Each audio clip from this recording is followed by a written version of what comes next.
Olá a todos, meu nome é Laender e sejam bem-vindos a mais um episódio do CuboCast, o podcast da Cubo 3, onde nós falamos sobre dados, tecnologia, carreira e outras casualidades.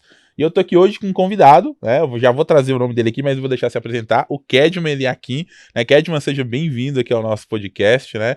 Quero que você se apresente, a gente vai falar um pouquinho hoje sobre soft skills, mas fale um pouquinho quem é o Kedman para o nosso público conhecer, né? E a gente poder bater papo aí sobre soft skills. Perfeito. Muito prazer, né, estar aqui com vocês, participar desse podcast.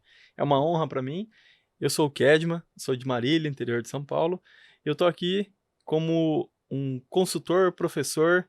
Atualmente sou gerente de desenvolvimento de pessoas também em uma empresa de grande porte. E estou sempre contribuindo nesses cenários de soft skills.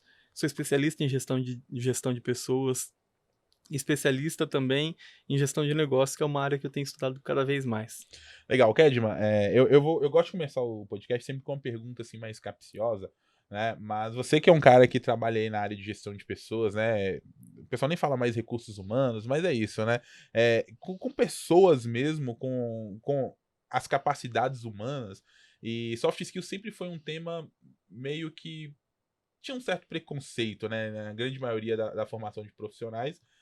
E agora a gente está vendo uma demanda crescente de tecnologia, a gente está falando cada vez mais de IA, de automação, né, que está sendo gerada cada vez mais, e o pessoal começa a perguntar, será que os meus empregos, né, o meu emprego vai ser substituído pela IA, né? E aí eu pergunto, onde que vai se encaixar as soft skills, né? Elas vão realmente desaparecer agora e tudo vai ser automatizado ou não? Sem dúvida não, sem dúvida. Eu acredito que não vai ter mais espaço para o profissional que não sabe usar a tecnologia. A gente vê um cenário muito comum em que as empresas compram a tecnologia e as pessoas não se adaptam a essas tecnologias, não buscam saber como usa essa tecnologia. Ou até mesmo tecnologias gratuitas, né? A gente tem muita coisa gratuita que as pessoas não se apropriam de usar. Então eu acredito que cada vez mais não vai ter espaço para esse profissional, para quem não se adequa ao mercado, para quem usa as coisas de forma muito antiga, faz as coisas de forma muito manual, perde tempo, desperdício. Acontece muito esse desperdício por a pessoa não estar pronta para esse mercado. E cada vez mais o mercado vai estar mais agressivo nisso, né? Então isso é bastante legal e vai sobrar para a gente aquilo que é mais importante nosso, que é sobre ser humano. Então isso é fundamental. Legal. Gostei muito dessa frase, né, sobre ser humano, porque tudo na vida, desde sempre, desde muito lá atrás, sempre foi sobre pessoas, né? Você fala de negócio, fala de números e tudo, mas no final das contas tudo é pessoas, né? Então, pode ir por qualquer caminho, são as pessoas que acabam trazendo as soluções, inclusive as soluções de IA foram desenvolvidas por humanos, né? E, e o que eu gosto de trazer aqui, né, e é um tema que eu estou sempre trazendo aqui, e a escola de dados ela veio muito nesse propósito de formar profissionais mais completos, né, sobre essas habilidades humanas, né? A gente está falando de comportamento, de habilidades humanas, né? Mas vamos explicar para o pessoal de uma forma mais simples, assim, o que seria essa soft skill, que é uma palavra, duas palavrinhas em inglês, soft, né, skill, habilidade, mas para o leigo, assim, o que são essas soft skills, né? O que diferencia ela de qualquer outro tipo de competência? A gente vê um cenário onde as pessoas encontram as oportunidades por conta da competência técnica, que são as hard skills, e elas perdem essa mesma oportunidade que ela conquistou por falta de habilidade comportamental, que são as soft skills. Então a gente vê. Isso é aquela frase que o pessoal costuma falar, que assim, você contrata pela hard skill e demite pela soft Exato, skill. exato. Então a gente vê pessoas que não sabem se comunicar, pessoas que não fazem uma boa gestão do próprio tempo, pessoas que não sabem delegar, pessoas que não sabem fazer coisas básicas que estão relacionadas a comportamentos, que estão relacionados a como ele vai conquistar aquilo. Uma soft skill que é pouco falada, a gente vê falado de uma forma muito distante, é a proatividade. A gente ouve falar de proatividade, tem que ser Tem que ser proativo, proativo. mas ninguém fala muito sobre o que é ser proativo, qual perfil não é proativo. Então, tem muitas soft skills e muita coisa que a gente pode contribuir no desenvolvimento. Existe um mapa, assim, dessas habilidades, assim, que a gente poderia enumerar e falar assim, existem tantas soft skills que podem ser trabalhadas, ou é meio que genérico isso, assim? A gente tem as principais e dessas a gente vai desmembrando outras. Eu não vou lembrar agora um estudo preciso, mas o Conrado Schocklauer, que é que é um estudioso sobre aprendizagem, sobre comportamento, ele fez um mapeamento de competências técnicas, na verdade, competências comportamentais e competências adicionais às competências comportamentais. Mas, se eu não me engano, eles mapearam 32 competências. Não vou lembrar de todas, não vou lembrar. Mas tem muita coisa ali que são adicionais aos comportamentos também, que é bem bacana. Legal. Então a gente está falando de diversos tipos de. Eu vou chamar de competências e habilidades aqui, por mais que sejam as humanas, né? E que ajuda na formação de um profissional, né? Na minha opinião, olhando para essa, e já dizia o velho Chacrinha, né? Quem não comunica se estrumbica, né? E há muito tempo atrás ele já falava isso, é a comunicação.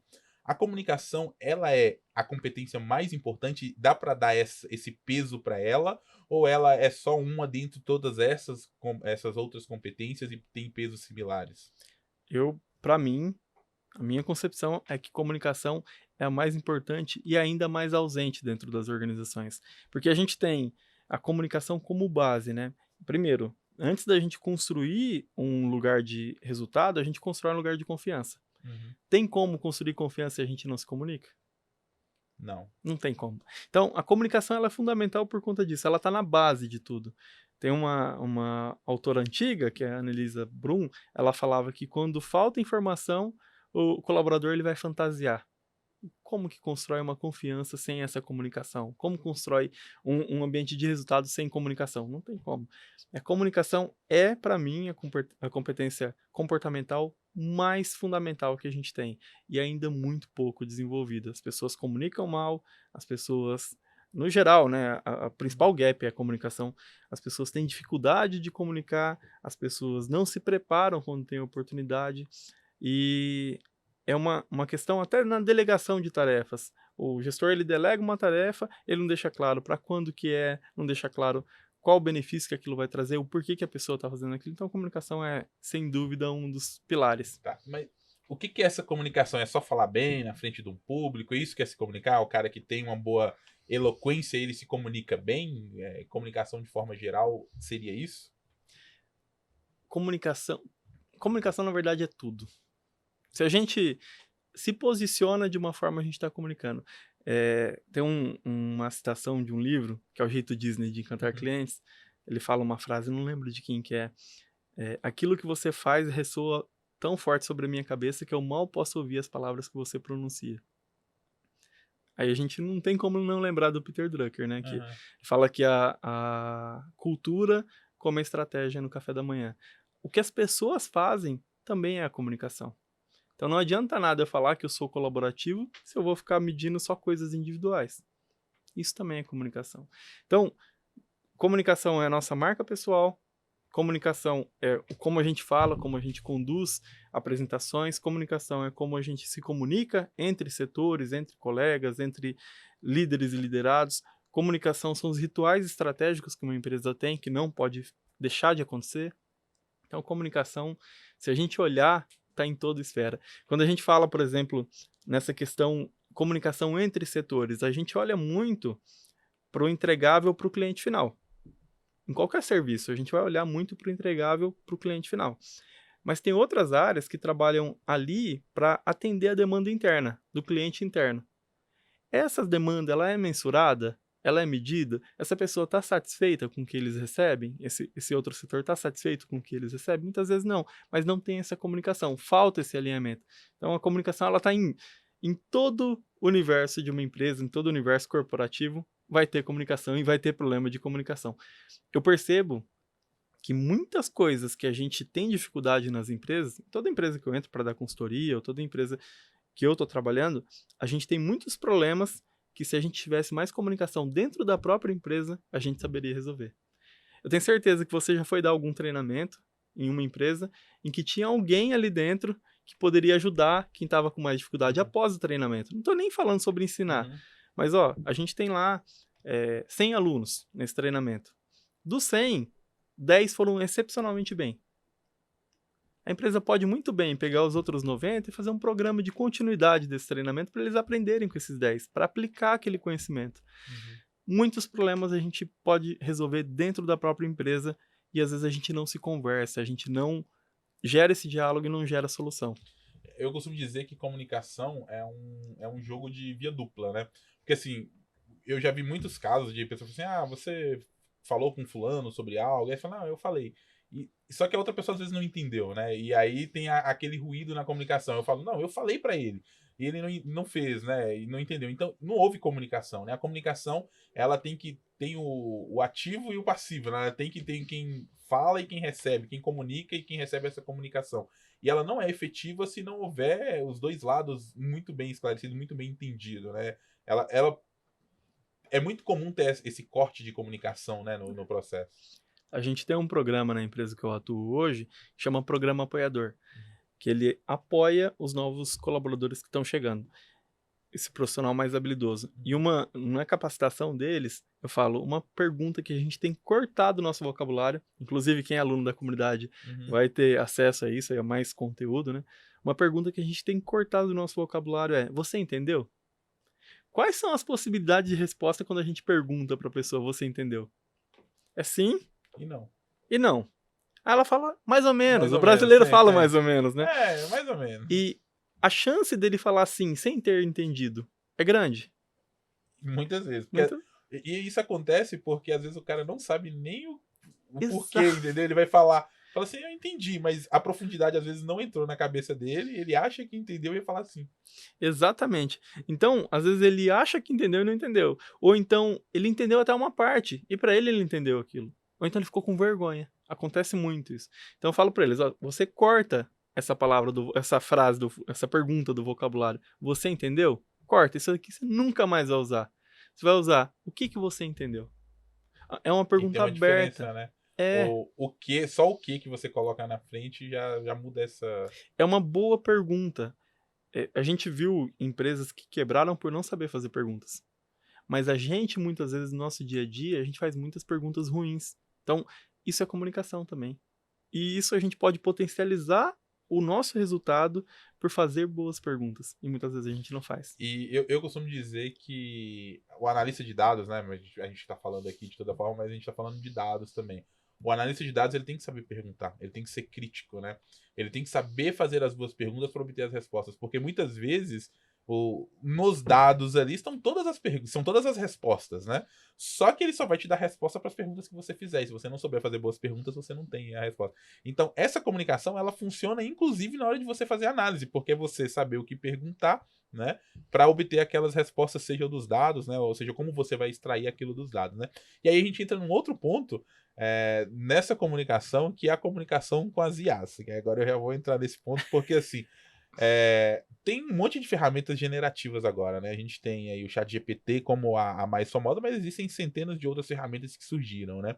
Um profissional, se ele não souber nem se comunicar com a IA, ele não vai ter o resultado, né? Então a comunicação do humano com a máquina, né? Ela também vai ser super importante nesse processo, né?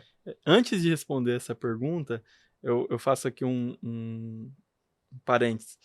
O Gustavo Couto, que a gente está falando agora, que é um grande amigo, uma pessoa que eu gosto demais, que me ensina muito, ele conta uma situação que uma vez ele estava numa grande empresa e a estagiária virou e perguntou assim: ué, mas analista não faz análise? Porque não entendia Uhum. qual era a função do analista. Então, quando você falou analista de dados, muitas vezes o analista de dados ele não faz análise. Ele está ali como aquele cargo, ele é analista de algo, mas ele não faz análise. É a grande potência dessa função, ele ser analista. E se você não souber fazer as perguntas certas para os dados, você não vai ter boas respostas. Eu sempre falo isso, né? Que o analista tem que passar a maior parte do tempo dele analisando. E hoje a gente vê muito, até pela falta de ferramentas, às vezes, por N motivos. Pode ser pela empresa, pode ser por falta de conhecimento do colaborador, mas eu vejo que ele passa mais tempo, às vezes, fazendo trabalhos manuais do que, né, analisando. E o analista de dados é isso, é passar mas ele deveria, pelo menos, passar mais tempo fazendo mais perguntas, né? Sabendo quais perguntas que ele quer respostas, né? Ele vai fazer as perguntas e tentar obter a resposta em cima disso. E se o cara não tiver uma boa comunicação, ele não vai saber exatamente nem quais perguntas fazer para ter esse momento de análise, né? Exato. E aí, eu não acho que seja por falta de ferramenta. Eu acho que é por falta de fundamentação. Boa. Porque ferramenta, cara, a gente consegue fazer uma análise de um indicador com a folha de sulfite. Consegue, você pega lá os dados que você tem, joga ali, vê quais são esses dados, transforma em informação, transforma em indicador. É quando eu digo por falta de recurso, é no sentido do trabalho manual que a pessoa vai fazer, né? A gente sabe que as Sim. ferramentas, elas facilitam muito o processo. Então, assim, às vezes as ferramentas que estão disponíveis, elas acabam onerando o tempo, né, dessa pessoa. Fazer a Ela vai coleta fazer a manual. coleta, vai gastar mais tempo processando aquilo para obter as respostas, e aí ela vai ter muito menos tempo para Para analisar. analisar. Então, quando eu digo falta o recurso é nesse sentido, né? Porque se você tiver ferramentas melhores, você obtém esses dados de forma mais rápida para você poder passar mais tempo analisando, né? Nesse sentido. Mas assim, eu concordo que o cara que é analista de dados, ele deveria analisar a todo momento. Eu falo que a gente toma uma decisão a todo momento, a gente analisa a todo momento, né? Só fazendo um parênteses aqui, saindo um pouco da nossa conversa, eu brinco que quando você vai no supermercado e você olha o preço de 2 produtos e decide ainda, você está fazendo análise. Você está olhando para um, olhando para o outro, e por algum motivo, seja pela embalagem, seja pelo preço, seja pela marca, de alguma forma você está escolhendo, você está fazendo uma análise, né? Você está analisando e tomando uma decisão em cima daquilo. Então, assim, a gente está tomando decisão a todo momento, né? E se você não tiver esse senso crítico, você não vai conseguir fazer isso, né? Seja no papel ou não seja no papel, né? Não Exato. faz diferença esse ponto. Uma pessoa que não está preparada para olhar para dados daqui para frente, o mercado vai ficar cada vez mais difícil para ela trabalhar. Porque as decisões são. O Romeu Buzarello, que é um outro professor que eu gosto muito, ele falou que no marketing, por exemplo, acabou a era dos palpiteiros. Que não é mais, eu quero o azul, vai ser azul, eu quero o vermelho, vai ser vermelho. Não. O número vai mostrar, ó, tem mais clique no azul do que no vermelho. Então não tem mais palpiteiro. Aí ele brinca que a palavra se tornou matemarketing. Não é mais marketing. Eu acredito muito que cada vez mais a gente vai ter as áreas mais voltadas para dados, mais voltadas para resultados. E, cara, quem não estiver pronto para isso. Fazendo um parêntese aí, ainda voltando, né? Na verdade, a gente está falando de comunicação e de dados, né? Existe a forma correta de se comunicar com dados, né? Porque assim, o cara pode. Você tá falando, tem uns palpiteiros. Então o cara fala assim, eu acho que o vermelho é melhor, né? E aí o outro chega com a informação, e isso faz parte da comunicação. Usar esses números, usar esses argumentos dentro do processo de comunicação também é treinável, né? Porque tem aquele cara que ele é orientado a dados, e aí toda a comunicação dele vai ser voltada para dados, né? Tem essa diferença assim também na comunicação? Os dados também são perigosos, né? Se eles não forem bem usados. Tem uma publicidade antiga, não sei se você vai lembrar, um tempo eu vi por conta do curso, da Folha de São Paulo, Do Hitler. do Hitler. Eu conheço essa. Eu acho que ela é uma das propagandas mais geniais que eu já vi. Eu também que ela vai falando eu concordo os com números você. E no final mostra. Ele aumentou o PIB, aumentou isso, e E vai tudo afastando, verdade, né? e tudo verdade. Aí ela fala assim, é possível falar a verdade só com mentiras, ou é possível falar Ele fala alguma assim, é coisa assim. possível contar muitas mentiras somente dizendo a verdade. Exatamente essa frase. Então, cada vez mais a gente tem que ter esse preparo para a gente também questionar. Mas eu ainda acho que é melhor ter um dado ruim e a gente poder questionar do que não ter dado nenhum. Porque a gente vai amadurecendo ao longo do tempo. Se a gente não mede esse atendimento, se a gente começar a medir, mas não dá para medir 100%. Vamos começar, aos pouquinhos vai começando. E a gente vai melhorando em fundamento para aí a gente conseguir uma ferramenta melhor. Eu falo que a gente só tem que conquistar a ferramenta quando a gente está provando que aquela prática vale a pena e que a gente pode dar resultados. Porque senão fica mais uma ferramenta, então a gente vai aos poucos construindo. E aí, respondendo a pergunta da inteligência artificial que você fez, né, da questão do profissional saber fazer as perguntas para a inteligência artificial. A gente pode fazer qualquer pergunta hoje pro chat ou para outra inteligência. E as pessoas estão lá perguntando, Palmeiras tem mundial? E a resposta? Não tem ainda. Desculpa. Os palmeirenses aí vai brigar agora. Desculpa os palmeirenses, tem bons amigos palmeirenses. Inclusive o Romeu, que eu falei agora, é palmeirense, me sinto muito. Mas, brincadeiras à parte, né? Mas a gente não usa o potencial da ferramenta. Esses dias eu fui dar uma palestra sobre um tema, e eu falei, caramba, esse tema é legal e tal. Metade da palestra eu preparei pelo chat. Metade. Chegou na metade e falei para os alunos, quem aqui já usou? 2 levantaram a mão. Uma sala com 30, 40 pessoas. Falei, quem aqui já se beneficiou? Ninguém levantou a mão. Falei, vocês podem levantar a mão, porque até agora a palestra não fui eu que dei. Aí eles ficaram assim. Falei, agora eu começo a fazer a minha parte da palestra, que é facilitar o processo de aprendizagem. Então, até enquanto professor, eu posso usar essa ferramenta, mas para potencializar o meu resultado. ele não vai me substituir, talvez até em um determinado prática ou outra, mas vai me ajudar mais do que tirar o meu espaço. Se eu não souber usar, eu tô ferrado. Legal. Falando em linha de comunicação, né, a gente está falando que existem diversos tipos de comunicação, né? Tem a comunicação visual, a falada, a comunicação corporal é uma maneira de se comunicar, e o silêncio também é uma forma de se comunicar, né? Às vezes, quem nunca vai falar aquele negócio de brigar com a esposa fica calada, né? Muda e fala, nossa, é uma forma de se comunicar, né? É, existe diferença, então, na comunicação, a forma de se comunicar dentro de uma corporação com subordinados, com pares e com superiores? Eu acredito que tem sim, que é a questão da gente adaptar a linguagem, porque uma linguagem que a gente vai falar com uma área produtiva não é a mesma linguagem que a gente vai falar com C-level. Uhum. A gente tem que saber transitar. E um ponto importantíssimo para quem busca uma ascensão de carreira, para quem busca crescer na carreira, eu tenho que transitar bem no próximo nível. E para eu transitar bem, eu preciso de quê? De comunicação. Comunicação. Então, se naquele próximo nível eu não transito bem, eu não tenho aceitação, eles não me respeitam, dificilmente eu vou conseguir ser promovido para aquele próximo nível. Uhum. Então, a comunicação, a gente tem que adaptar a linguagem e a gente tem que usar ela a nosso favor para a gente conseguir transitar bem nesses níveis. É fundamental isso. Legal. A gente está falando de comunicação, mas você falou que tem diversas outras habilidades aí humanas, né? Tem mais alguma que você acha que seja tão importante quanto, ou que seja pelo menos próxima da habilidade de comunicação? Olha, eu acredito que a organização, a gestão do tempo é uma competência muito, muito importante também. O David Allen, que é a principal referência nesse tema, ele fala que não existe gestão do tempo, ele fala que existe gestão de atividades que a gente tem. O Todo tempo é mundo, o igual para tempo é todos, igual para né? todo mundo. Mas a gente conhece muito como gestão do tempo, então não vejo problema na nomenclatura. Mas a gente estava até conversando hoje no almoço, né? O período que a gente mais consegue produzir é o período que a gente está focado. Eu acho que esse é um ponto principal da gestão do tempo, da gestão de atividades. A gente definir períodos de focos contínuos. Legal. E como que as pessoas conseguem hoje, né, desenvolver essas habilidades? Vou voltar um pouquinho de novo na comunicação para a gente falar do desenvolvimento da comunicação, e aí a gente fala depois do desenvolvimento da gestão de tempo, né? Tem alguma. Porque assim, tem pessoas que falam, nossa, minha comunicação é péssima, né? Isso é treinável, né? A gestão de tempo, né? Ou a gestão de atividades é treinável, ou tem aquela pessoa que fala assim, cara, isso não é para mim, e essa é uma habilidade que eu não vou ter. Como é que funciona isso, né? Como é que é esse processo da pessoa primeiro entender que ela precisa melhorar aquela habilidade, e talvez seja uma habilidade que tenha que ser treinada continuamente, né? E como que é esse processo, assim, de treinamento? Bom, o Joel Dutra, que é um professor da USP, que eu fui aluno dele, é uma pessoa que eu gosto muito, ele fala que o desenvolvimento é uma porta que se abre por dentro.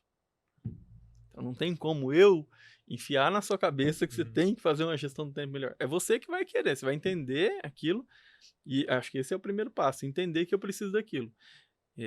Eu vejo muito isso em Mas desenvolvimento. existe alguns indícios, assim, que a pessoa pode ficar ligada, né? Tipo, fala assim, cara, eu preciso disso, né? Ou é só, Sim.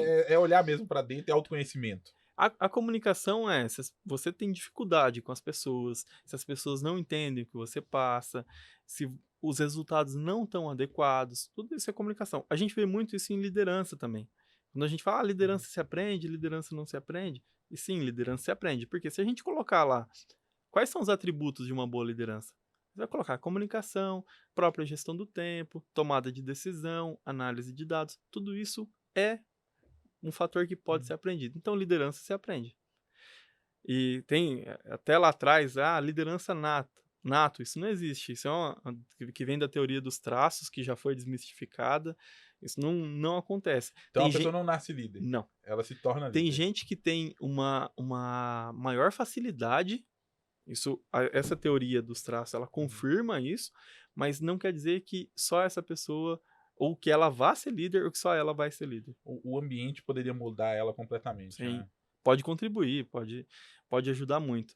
E aí, esse é o ponto os pontos que a gente tem que ficar ligado sobre comunicação. Sobre gestão do tempo se eu estou sempre esgotado, se eu não consigo dar conta das atividades, se eu fico mais ansioso, se eu não tenho minha cabeça livre. Eu brinco, né? Gestão do tempo não é pra gente produzir só mais, é pra gente ter paz também. Porque ninguém merece estar em casa dormindo, acordar de madrugada, não entreguei o relatório pro Laender. Ninguém merece isso. Então, gestão do tempo, gestão de atividades é para trazer uma qualidade de vida para nós, para a gente ter paz nos nossos momentos. O David Allen, que é esse autor, ele fala que da teoria dos laços abertos. A gente deixa muitos laços abertos na nossa cabeça. Uhum. Então a gente vai para algum lugar, fala, eu tenho que fazer isso na hora que eu voltar. Durante aquela atividade, você fica se lembrando o tempo inteiro, eu tenho que fazer isso, tenho que fazer isso. Na hora de fazer, você esquece. É um laço aberto que ficou consumindo a sua energia e você não tomou a providência que precisava tomar no tempo certo. Eu vou contar uma história aqui, e é pessoal mesmo, tá? Eu sou uma pessoa que, ao longo da minha vida, eu tive muita dificuldade de organização em alguns momentos, e aí, é, avaliando, né, e eu fiz alguns tratamentos e também algumas consultas, recentemente eu tive um diagnóstico de leve TDAH, né? Eu tenho um nível, assim, que não é muito grande, mas isso teve uma influência ali em grande parte da minha vida, né? E eu tinha dificuldade justamente, às vezes, de ficar lembrando que eu ficava com aquilo na cabeça, e o simples fato de anotar isso, né, tirava um peso da cabeça, assim, é só de anotar num papel, eu falo assim, que às vezes cara, eu acordava de madrugada. Sinceramente, eu acordava de madrugada lembrando, olha, eu preciso fazer isso amanhã. E aí voltava a dormir. E aí eu acordava de novo e eu voltava a dormir. E isso ficava na cabeça, né? E esse traço, né, você tá falando dos laços abertos, é um pouco disso, né? De você tirar essa consciência, esse peso de colocar aquilo e tomar a decisão de falar assim, isso aqui não vai agora ficar na cabeça que isso consome energia. E é gigantesco, Consome. porque eu me lembro que às vezes eu passava o dia, parecia que eu tinha feito 1 milhão de coisas e não tinha feito nada, né? E simplesmente porque eu tinha muita coisa que eu ficava pensando na cabeça, eu preciso fazer isso, parava, faz um pouco, volta. E essa organização, ela ajuda, né? Não vou dizer que eu ainda tenho 100% disso perfeito, mas o simples fato de anotar e de organizar, mesmo que não seja se falar, não vou fazer isso agora, mas vou fazer isso depois, né? Já ajuda nesse processo. Quando ele fala sobre essa questão dos laços abertos, ele fala que a nossa cabeça ela não foi feita para guardar ideias. Ela foi feita para ter ideias. A gente tem que guardar as ideias num local seguro. Quantas vezes a gente já colocou uma garrafa no congelador e esqueceu? Eu vou te contar quantas vezes. Teve uma vez, a Ana, minha esposa, depois pode confirmar isso. Teve uma vez que eu tava em casa, ela tinha saído, né? A gente não morava aqui ainda em São Paulo. E, e ela deixava, às vezes, a comida e eu esquentava no micro-ondas pra comer, às vezes no almoço e tal. E um dia eu fui comer, passou. No outro dia ela foi esquentar uma comida e tinha um prato de comida dentro do micro-ondas. Eu coloquei a comida no micro-ondas, eu esquentei a comida e eu esqueci de comer. Ela ficou lá de um dia pro outro. Então eu falo assim, olha o nível, né, que você Isso fala porque o de micro-ondas apita, né? isso porque ela apita, exatamente. Então eu já consegui esquecer um prato de micro-ondas dentro do micro-ondas, assim. Como essa experiência em hospital me ensinou muito sobre isso. A gente tem que criar barreiras. Eu faço isso em tudo hoje na minha vida. Então, coloca uma garrafa no congelador, algo em casa vai despertar. Seja a própria geladeira, seja o fogão, alguma coisa vai despertar. Pra quê? Porque eu não posso ficar com aquela informação na minha cabeça. Uhum. Porque aquilo vai me atrapalhar. Então, eu vou fazer, daqui 15 minutos vai despertar. E aí, ou minha esposa desliga e não me avisa, né? E estoura, tá brincando. Esse é um assunto que recentemente a gente conversou em casa, a gente deu risada junto, porque eu falei, disparou o alarme do fogão, da geladeira? Ela falou, disparou, eu desliguei. Eu falei, não, mas era porque tinha uma coisa lá. E a gente brincou e tal. Ou a gente vai ver que Uhum. essa barreira funcionou, eu tiro aquela coisa de lá, o que tá gelando. É, é muito importante que a gente crie essas barreiras na nossa vida pra gente ter paz.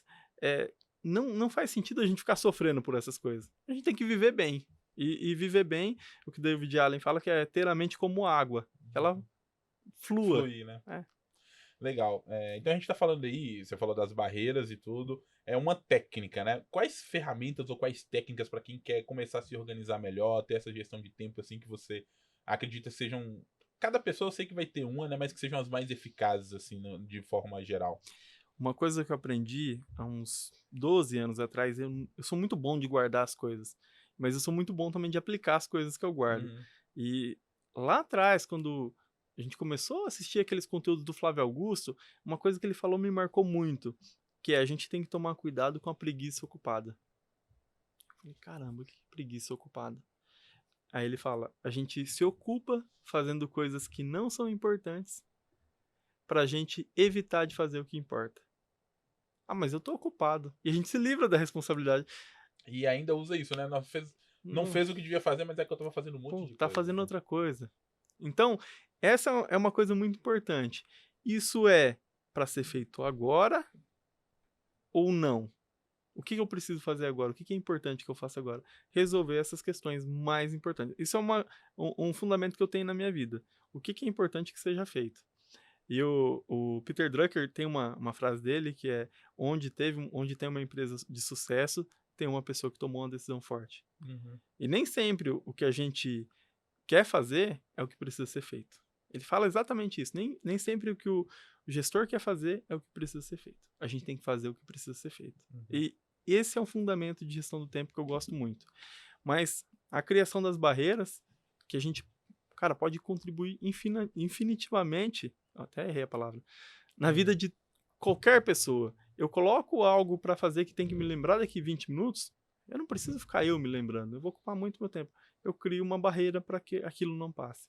Eu falo que o hospital me ensinou muito isso, porque em hospital a gente tem que construir as barreiras para que não aconteçam os casos de acidente com o paciente. Então a gente constrói muitas coisas para que se torne um ambiente seguro. Isso é muito potente.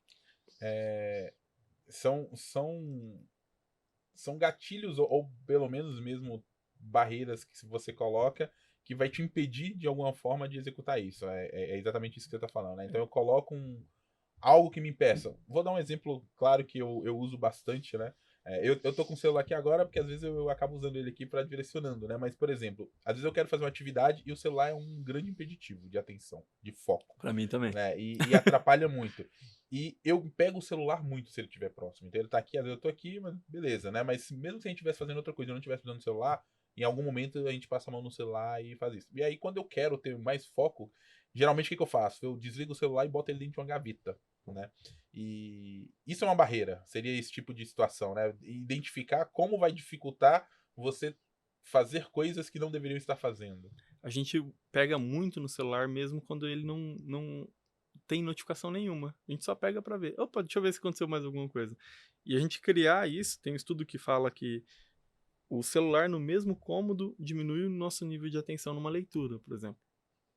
Então, é importante a gente criar hábitos que, ó, na hora de dormir eu não vou usar o celular, vai ficar distante. Ah, para ler um livro, eu gosto muito de ler, para ler um livro o celular vai ficar em outro cômodo. Então a gente criar esses mecanismos. Um outro mecanismo muito potente é a gente criar nossas listas de tarefa.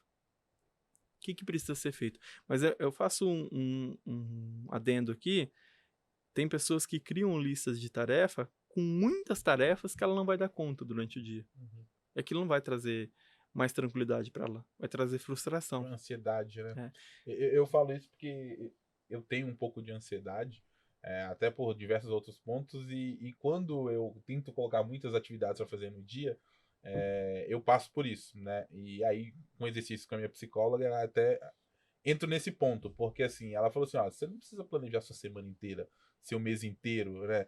Planeja o dia, o que você vai fazer no dia, né? O que é realista do Qual que dia, né? exato. Então, assim, e isso, cara, funciona muito, porque às vezes eu fico naquela ansiedade de planejar a minha semana, e eu não sou uma pessoa que consigo ainda, né, colocar pelo menos aí devido a muitas coisas, colocar muitas atividades para fazer durante uma semana. Então, só o simples fato de não planejar a semana e planejar o dia com menos atividades, né, que tá certo que eu tenho que fazer isso todos os dias, mas é um processo que muda muito, porque você fica mais realista, você vê ali a lista de atividades muito menor e te dá muito mais ânimo de fazer do que você olhar para uma lista que tem 50 tarefas e falar assim, eu não vou fazer isso. O brasileiro é uma das populações que é mais sociável no mundo. Uhum. Não dá pra gente programar 8 horas de atividade. A gente vai ser interrompido, a gente vai tomar um café, a gente vai conversar, a gente vai discutir sobre um problema. Então é importante a gente definir exatamente o que você falou, aquilo que é realista. São 4 atividades que eu consigo fazer. Quanto tempo do meu dia eu sou demandado por outras pessoas? São 4 horas que eu sou demandado por outras pessoas? Dependendo da função, a pessoa é demandada até mais. Então a gente tem que ser realista. Quanto tempo eu tenho para executar foco contínuo? São 3 horas, então eu vou programar atividades para 3 horas. E eu defino períodos de foco contínuo. Então são 30 minutos para fazer essa atividade. E aí eu paro 30 minutos e não olho para mais nada. Eu faço esse exercício, é difícil, mas ele é muito produtivo. A gente consegue entregar muito mais. Isso é aquela técnica que o pessoal chama de técnica Pomodoro. Pomodoro. É isso, né? Que o pessoal programa um tempo e aí depois um descanso e Planeja o que vai Exato. fazer naquele momento sem Sem interrupções. interrupções. E o Pomodoro, a gente vai melhorando ele, né? Então a gente começa com foco contínuo ali de 20, 25 minutos. Tem pessoas que chegam até 40, 45 minutos. Para mim, um período que funciona bem é de 30 a 35 minutos. A gente vai adequando ele de foco contínuo naquela atividade. E dá para fazer uma porrada de coisa com foco contínuo em 35 minutos. Dá para construir muita coisa bacana. Legal. Falando ainda de. Você falou que a nossa mente já tem que funcionar como água, né? Tem que fluir. Né? E falando ainda dessa gestão do tempo, como que a gente. Existe, né? Alguma maneira de falar assim, equilibrar, né, esse trabalho, né, com os cuidados que a gente tem, porque o tempo é isso, né? Você falou que é gerir as atividades. Então eu preciso equilibrar a minha vida pessoal, o meu autocuidado com todas as atividades que a gente tem para fazer, né? A gestão do tempo entra nisso também. Entra. Entra, mas é muito complexo falar disso, porque vai muito do momento de cada um. Um pesquisador brasileiro que eu gosto muito também, ele chama Siddhartha Ribeiro, ele fala que uma vida saudável é baseada em 3 pilares. Bom sono, boa alimentação e atividade física. E às vezes a gente vai ter momentos da vida que a gente não Que vai só vai ter conseguir dois, equilibrar um. esses 3. Eu não vejo problema para mim, mas eu não posso ditar isso como regra. Uhum. Um determinado período que eu tô dando um foco em uma área da minha vida, eu vou desequilibrar. Isso é o que eu faço para mim. Mas é sabido que o equilíbrio desses 3 é muito importante para nossa vida longa, para uma vida saudável. Mas eu ainda não encontrei a equação certinha. O exercício que eu Às vezes gosto um pilar é maior do que o outro, né? é normal. É uma coisa. É aquele banco de tripé que fica meio que pendendo para um lado. É uma coisa que eu ainda não encontrei como fazer isso no momento atual de carreira que eu tô. Mas espero um dia alcançar. Eu tenho atividade física que eu faço ali 2 vezes por semana. Eu como bem, não como mal, evito fritura, mas hora ou outra a gente. Legal. E é legal dessa visão, porque assim, hoje em dia eu falo que as redes sociais elas viraram um palco de perfeição, né? E não Você é. olha lá, o cara, você vê a blogueira lá, toda fitness, né? Só comendo alface, né? E correndo e tendo a vida saudável, trabalhando. E as pessoas se iludem muito com isso, né? É legal a gente perceber que todo mundo passa por esse processo, né? E, inclusive quando a pessoa está no momento de ascensão de carreira, né? Então, no momento de ascensão de carreira, vai ter aquele momento que você vai estar trabalhando mais, depois vai ter aquele momento que você vai ter que dar mais atenção para os filhos, você vai ter aquele momento que você vai estar se exercitando mais, né? E aí, às vezes, um compensa, um descompensa e compensa o outro, né? Porque em algum momento você está trabalhando mais, você está num momento, você acaba descompensando, por exemplo, a alimentação, a atividade física. Então é importante, eu acho, passar essa visão que o mundo ele não é perfeito, né? Não é. Todo mundo passa por esses processos, né? E um exercício que eu gosto muito de fazer, e toda a literatura mais recente sobre gestão fala sobre isso, as caixas, né? O que a gente está fazendo de atual, que é a gestão da rotina, e a gente pode aplicar isso para nossa vida. E o que a gente está fazendo para o futuro. A gente não vai morar onde a gente está hoje, a gente vai morar lá no futuro. O que a gente está fazendo para preparar esse futuro? E a gente pensar nesses 2 pilares. Quanto do meu tempo eu estou investindo no presente e o quanto do meu tempo eu estou investindo em construir o meu futuro? E construir o futuro tá atividade física, tá investimento financeiro, tá estudo. O futuro tá lá. Mas a gente não vai se preparar quando ele chegar, a gente tem que estar pronto quando ele chegar. Então, é um caminho. Não tem regra também. Eu sempre falo isso. Eu não vou dar uma receita de bolo. Mas é Não importante. existe essa receita, na verdade, né? Exatamente. Mas é importante a gente refletir. Eu tô satisfeito com os meus propósitos? Não, não tô satisfeito. Então eu preciso repensar como que eu vou distribuir melhor esse tempo. As pessoas, elas hoje são muito imediatistas, né? Elas acham que. E isso é o que acaba causando muitas das depressões e ansiedades que eu penso. Que tem que ser no momento, né? Eu sinto um problema e eu quero resolver ele imediato, né? E entender que isso é um jogo a longo prazo também é importante, né? São as pequenas mudanças, os pequenos passos que a gente vai trilhando e lá na frente tudo vai se ajeitar, né? Então, assim, é entender, ter essa visão e colocar em prática, né? Porque também não adianta nada falar assim, nossa, eu tô satisfeito? Não, não tô. Preciso fazer o quê? Preciso mudar isso e isso na minha vida. E a pessoa continuar do mesmo jeito, né? Não adianta também, né? No episódio com a Carol, ela fala um pouco sobre o Duolingo, né? O Aham. Duolingo é a constância. Você não vai aprender inglês estudando 2 meses de inglês. Você vai aprender estudando todos os dias durante um longo período e praticando aquilo. Então, a constância é muito mais importante. É uma corrida, é uma maratona. e não um tiro curto. Uhum. A vida é isso, a vida é uma maratona, é uma coisa extensa. Então a gente vai, não vejo muitos atalhos.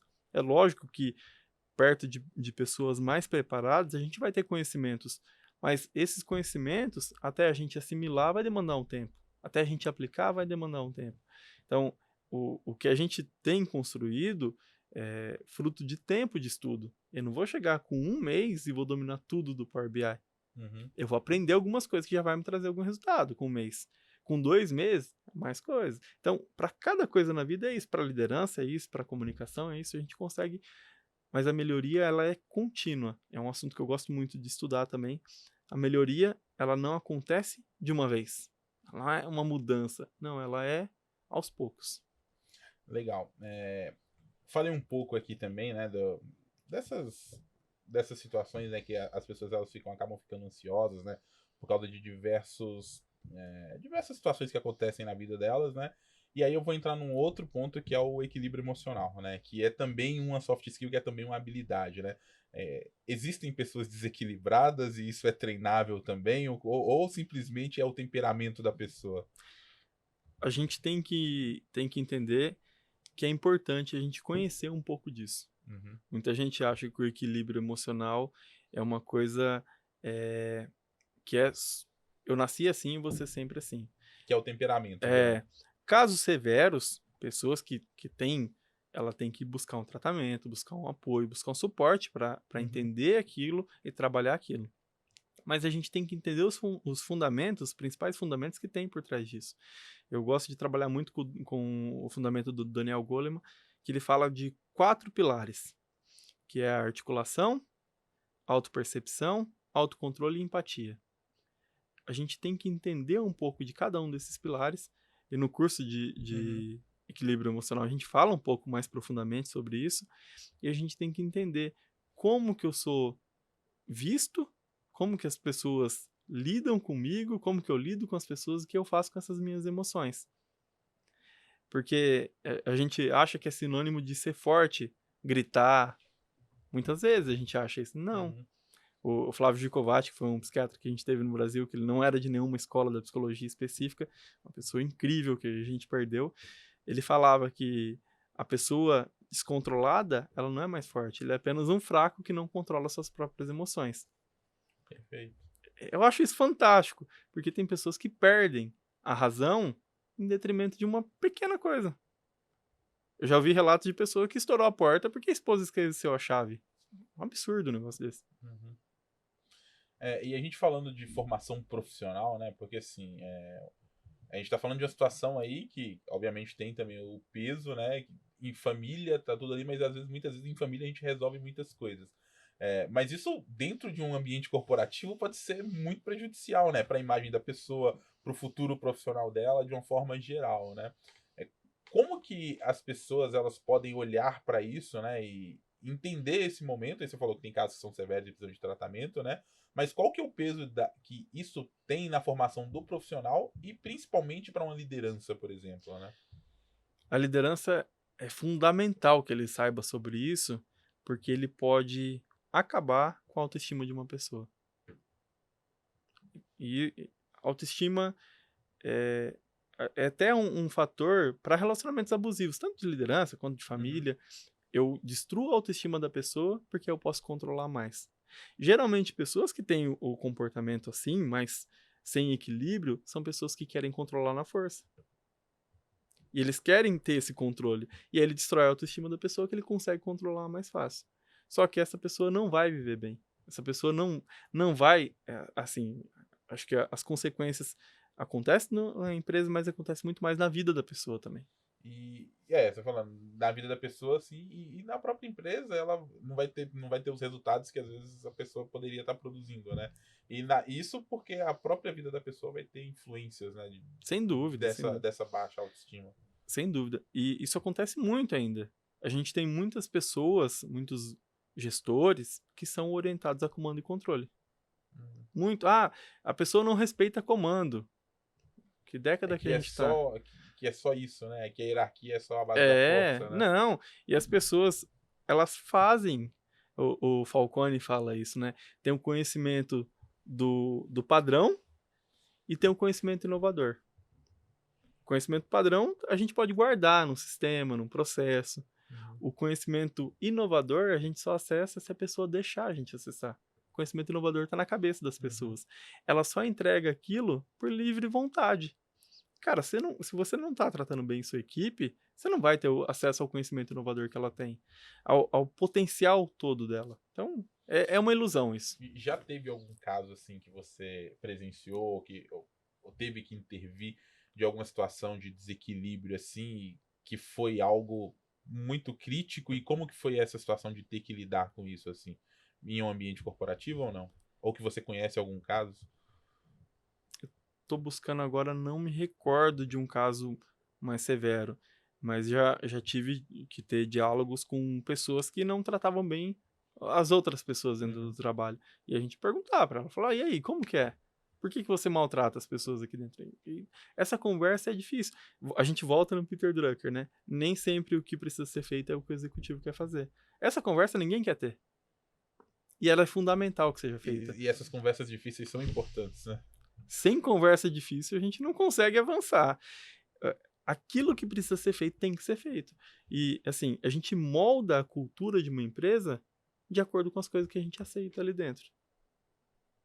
Perfeito. Se a gente aceita que todo mundo chega atrasado na reunião, e todo mundo chega atrasado. A gente tem uma cultura de ineficiência. Se a gente aceita que que os líderes briguem com as pessoas, maltratem elas, a gente vai ter uma cultura tóxica de uma empresa. Então a gente sempre está moldando a cultura de uma empresa de acordo com aquilo que a gente aceita. Se a gente aceita que ninguém entregue resultado, cara, a gente está moldando uma empresa de não resultado. Falcone fala que a gente só vai ter uma empresa excelente quando todos os gestores forem excelentes. É incrível isso. Porque em muitos cenários a gente está longe de ter todos os gestores excelentes. Quais são, assim, ou se existe alguma estratégia, assim, para melhorar na situação do equilíbrio emocional, né? Então, assim, a pessoa, você falou, é uma porta que se abre de dentro, né? Ela percebe que ela precisa melhorar, né? Talvez não tô falando de casos extremos novamente, mas quais as estratégias que alguém pode buscar, ou a pessoa pode buscar para falar assim, olha, eu preciso melhorar o meu equilíbrio emocional, né? Eu me sinto uma pessoa que tenho que buscar algo nessa área, né? Quais as estratégias você acredita que seja um passo para ir em direção a essa melhora? Vou pegar o exemplo da empatia. Uma pessoa Uhum. que tem dificuldade, aquela dificuldade leve de se colocar no lugar Uhum. do outro, ela pode prestar um serviço para a comunidade. Servir sopa para uma comunidade carente. Ela vai lidar com pessoas em uma situação de vulnerabilidade muito grande. E ela vai olhar por um outro ângulo, né? Se ela está interessada em melhorar aquilo, ela pode fazer essa ação. E é uma ação que a gente vê poucas pessoas que precisam se desenvolver nisso fazer. Uma outra questão, a questão do autocontrole. A pessoa ela tem que perceber o momento que ela vai perder o autocontrole e sair um pouco de cena. Ele sabe que essa pessoa ele vai gritar, vai brigar, sai, respira. Ninguém merece passar por aquela situação. Eu não vou lembrar de quem é essa frase, mas a raiva quase nunca é sem motivo, mas quase sempre é por pouco motivo. Uhum. Então, assim, às vezes é uma coisa tão Às pequena. vezes é uma gota acumulada, né? Então você tem um copo que foi enchendo, enchendo, às vezes uma gota. Percebe que você se distancia da situação. Tem uma pessoa que trabalha comigo que ela fala assim: a hora nunca é hora. Eu acho isso é uma pessoa mais velha, mas eu acho isso de tanta sabedoria, porque você tá na hora do nervoso lá, deu um pepino. A hora nunca é hora, respira. Sai um pouco, Uhum. corrige o que tem que corrigir ali para não dar problema. Sai, depois você conversa com a pessoa. Porque na hora que você tá nervoso, você vai usar a palavra inadequada. E respira um pouco. Acalma um pouco essa raiva, acalma um pouco. A raiva ela é importante porque a gente impõe limite por meio dela, né? A gente demonstra situações que a gente não aceita, mas a gente tem que tomar cuidado para a emoção não tomar frente desse momento. Legal. Agora falando um pouco da visão de líder, né? Às vezes o líder ele tem esse papel na formação do profissional também, tem essa responsabilidade. Sabemos que a responsabilidade é de cada um, mas o líder tem esse peso também na formação, né? Como que um líder pode ajudar a sua equipe, né? Se ele percebe que tem alguém ali que precisa se desenvolver nisso e a pessoa às vezes ainda não abriu aquela porta de dentro para fora, como que um líder poderia ajudar alguém da equipe a se encontrar, pelo menos, ou abrir essa porta de dentro para fora? Cara, eu acredito muito que a gente tem que usar os espaços que a gente tem. Se a gente tem uma reunião semanal, não custa levar um texto pra gente discutir. Levar um vídeo, uma coisa curta, a gente encontra aí, tem vários canais gratuitos. Você não precisa ter grana pra fazer um negócio desse. Se você tiver grana, melhor. Você contrata alguém pra dar um treinamento. Mas se você não tem grana, você encontra muita coisa boa hoje. Leva e faz uma discussão com a equipe. Eu gosto muito de usar uma metodologia que chama One, Two, For All. Você levanta qualquer situação e aí faz uma reflexão individual, vai para uma dupla e depois vai para o quarteto. Uhum. Depois abre para todos aquilo que foi discutido. Então, você pode colocar lá como desenvolver o autocontrole. Aí cada um faz a reflexão individual do que pode fazer, depois vai para a dupla, depois vai para o quarteto. Isso é muito potente, está dentro de um tema que chama estruturas libertadoras, porque a gente constrói com a fala de todo mundo. Eu acredito muito nessas coisas colaborativas. A gente só vai ter sucesso se a gente construir junto. A gente pode construir um treinamento assim, a gente pode construir uma prática assim, a gente pode definir as regras dessa forma. Ó, o que é aceitável que aconteça aqui dentro? Não preciso eu falar, a gente pode construir. O que é inaceitável que aconteça aqui dentro? Colaborativo. Legal. A gente falou aí já de 3 competências, né? É um universo, né? Daria para falar aqui talvez 10 horas só de competência. A gente já falou de comunicação, já falou de gestão de tempo, a gente já falou de equilíbrio emocional, né? Se tivesse uma outra competência para a gente listar, assim, como complementar, né? Talvez aquela que não é das mais importantes, mas que ninguém olha para ela, né? Qual seria essa competência, assim, que as pessoas poderiam falar assim, cara, ninguém tá olhando para isso e que talvez seja uma virada de chave na vida das pessoas? Eu acredito muito na colaboração. A colaboração é uma coisa fundamental para a gente olhar. Cada vez mais a gente tem que ser colaborativo, cada vez mais a gente tem que usar desse potencial do grupo. Independente do setor de atuação. Se eu pego a minha inteligência, soma com a sua, fica uma coisa muito mais rica. Se soma com mais 2 ou 3 pessoas, fica muito mais rico. E a gente, até os 22 anos, a gente é muito medido de forma individual. Então, é o primeiro aluno da sala, é o que fez mais gol no futebol, tudo é de forma individual. Aí chega para trabalhar, Equipe. equipe. Então, a colaboração é um dos pontos que nesses últimos meses, eu tenho estudado bastante. Inclusive, tem um livro que eu sugiro aqui que chama O Grande Potencial, que é um livro muito rico, que ele fala do pequeno potencial, que é o potencial individual. A gente vê movimentos importantes acontecendo em forma de comunidade. Uhum. Por quê? Porque eu pego o potencial do grupo. Eles podem se ajudar, eles podem. Então, não é muito sobre saber muitas coisas, é sobre conhecer as pessoas. Eu costumo dizer que comunidade, e eu já bati alguns episódios aqui a gente falando de comunidade, né? Não é um jogo de soma, é um jogo de multiplicação, né? Então, quando você conecta várias pessoas, isso fica exponencial, porque você vai multiplicando o conhecimento dessas pessoas e torna algo extraordinário, né? E isso passa muito por essa colaboração. Não é só a conexão, o network, mas a colaboração entre os times que às vezes traz uma ideia, complementa com outra e gera algo muito maior. É muito potente. E, assim, tem muita gente que ainda olha, mas o meu tá feito. Acorda pra vida, não é o seu. É o grupo. Se o seu tá feito, o seu setor tá bom, a sua área tá boa, mas a empresa inteira tá se ferrando, não vai adiantar, você vai perder emprego do mesmo jeito. Então, as coisas elas têm que ser mais amplas. E a gente fica, muitas vezes, afundados, às vezes no ego, às vezes na vaidade. Mas eu sou bom. O outro que não é bom. Então ajuda ele a melhorar. Esse é seu papel aqui dentro. A gente tem que ser mais colaborativo. A comunidade é muito potente. O Romeu Buzarello, que é esse professor, ele fala que cada vez mais o mundo é o que você sabe vezes quem você conhece. Diversas vezes da sua vida, você teve um problema, você ligou para alguém, mandou uma mensagem.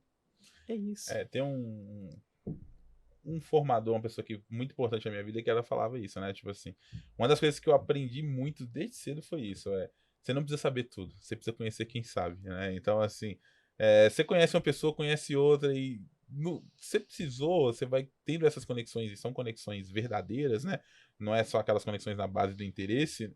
Cara, é uma troca genuína, né? Que um ajuda o outro, você entrega o que você sabe, você recebe do outro, e no final você tem um conhecimento infinito, né? Porque você pode ter acesso ao conhecimento de todas as pessoas que você não conseguiria acumular na sua vida inteira, né? Exatamente. A gente vê alguns exemplos do coletivo, do grupo.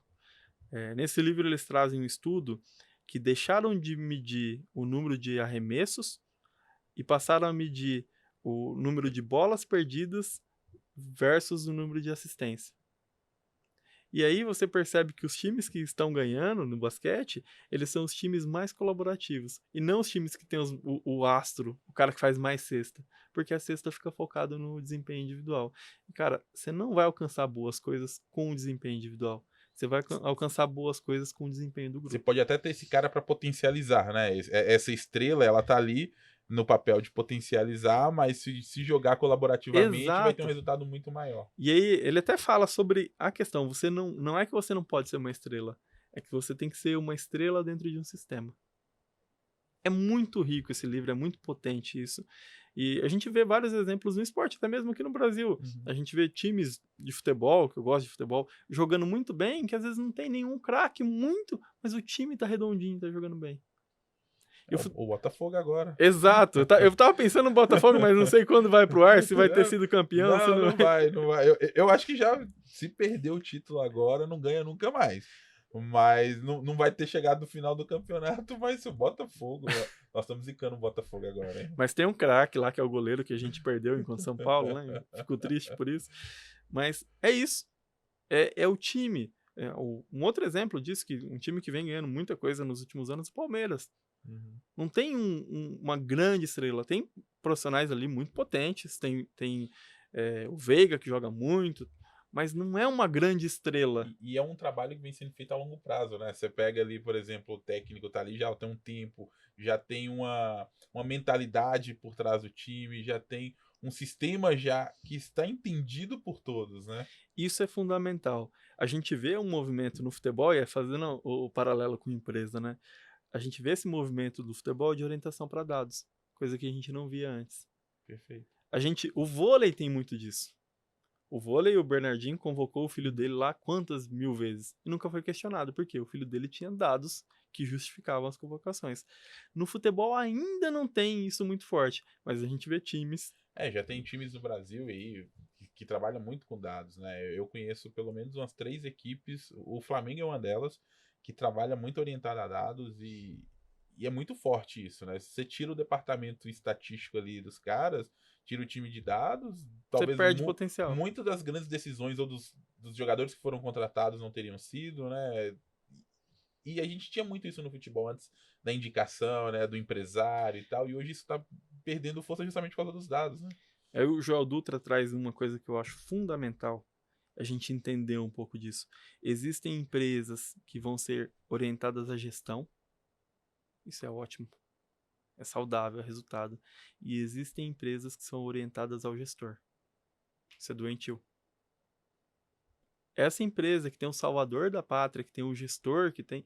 Isso não é saudável. Os dados, a gestão, tem que ser o direcionador da empresa. Senão torna-se uma situação patológica. Quem eu agrado, quem me agrada, ok, tem espaço, igual no futebol. Isso é muito comum no futebol ainda. Então, entender um pouco desse fundamento é que torna uma empresa profissionalizada. Até porque quando não é assim, a troca, né? Você vê quantos times que trocam de técnico e não resolvem, né, o problema, né? Porque não é a figura do gestor ali, é a gestão como um todo que não tá funcionando, não tá encaixando, né? Troca o técnico porque é mais fácil. Que é um, né? É É um, mais fácil de exatamente. É trocar do mais que fácil todo. achar um culpado do que corrigir o Com problema. certeza. Bom, a gente já falou bastante aí de soft skills e aí a gente está falando agora de um momento de formação, né, cada vez mais. E aí entra a escola de dados nesse processo todo, né? Mas qual que é a nossa responsabilidade como formadores agora? Agora eu estou tirando a nossa posição de líder, de gestor e colocando como formadores. Qual que é a nossa responsabilidade, né, nesse processo de formação profissional? E como que a gente pode trazer esse tema cada vez mais, né? Porque, como eu falei, no início eram coisas muito. As pessoas eram muito orientadas aos hard skills, e é muito importante, né? Mas a soft skill não tinha tanto espaço e isso está ficando cada vez mais vigente agora, né? Qual que é a responsabilidade que a gente tem nesse processo? Ela é muito grande, né? Porque a gente contribui para a formação de mercado. E o que a gente trabalha aqui vai ser aplicado lá de alguma forma. Então, se a gente ficar só focando em uma coisa que é importante, mas não é suficiente, a gente está prejudicando esse profissional de alguma forma também. Mas se a gente está fazendo isso de uma maneira mais ampla, preparando esse profissional para o mercado tal como ele é, a gente está contribuindo mais. Então, o nosso papel enquanto formadores, ele é fundamental. De trazer um pouco dessas informações, talvez ele não vai querer ler o livro, mas hoje ele consegue entrar lá e ouvir o resumo. Uhum. Cara, isso é potente demais. Ele pode entrar no YouTube e ouvir o resumo de um livro sobre soft skills. Ele pode entender que ele precisa melhorar a comunicação. Ele vai estudar lá comunicação não violenta, que não é uma comunicação bonitinha, é uma comunicação autêntica. Ele vai. A gente vai inserir, talvez, no pensamento dessa pessoa que ela precisa melhorar em algum aspecto. Porque até então, até mesmo sobre liderança, né? Eu não sei o que eu não sei. E quando a gente traz esse papo aqui para discutir, fala um pouquinho sobre isso, pode gerar um desejo, pode gerar um despertar nas pessoas. E aí o mundo tá Talvez quem está aberto. assistindo a gente agora não tivesse se ligado para algumas dessas características que a gente está comentando aqui. Só da gente estar comentando, vai acender ali uma luzinha que ela vai pesquisar, vai atrás, vai buscar, né? Ou talvez vai realmente se conhecer. A porta acaba se abrindo, né? Aquela voz fala assim, cara, eu acho que é isso que eu preciso buscar, É né? uma pedra no lago. E essa pedra no lago vai gerando ondinhas, né?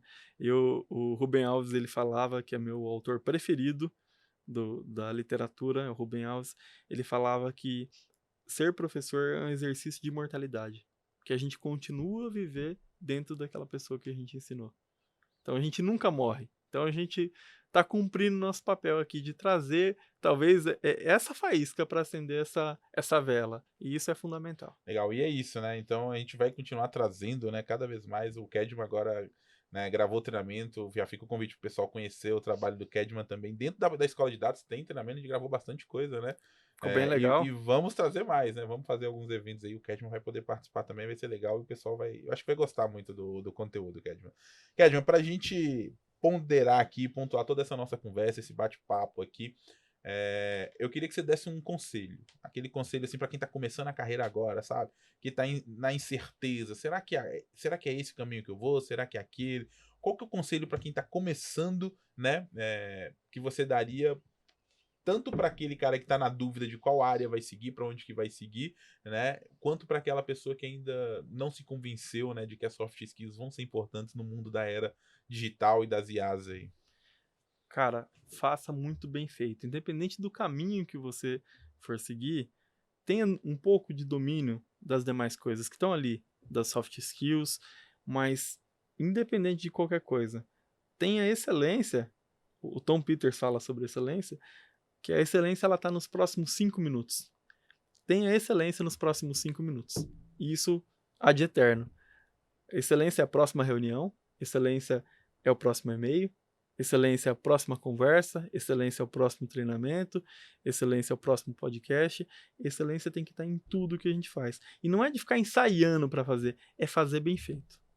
Então, independente do caminho, faça bem feito, faça com excelência e contribua para que o mundo seja um lugar melhor. É isso que a gente pode fazer. Legal. Deixa suas redes sociais, onde que o pessoal encontra o Kedman aí, né, para continuar falando de soft skills. Pode me encontrar no Instagram, @kedmeliakim, com 2 L's.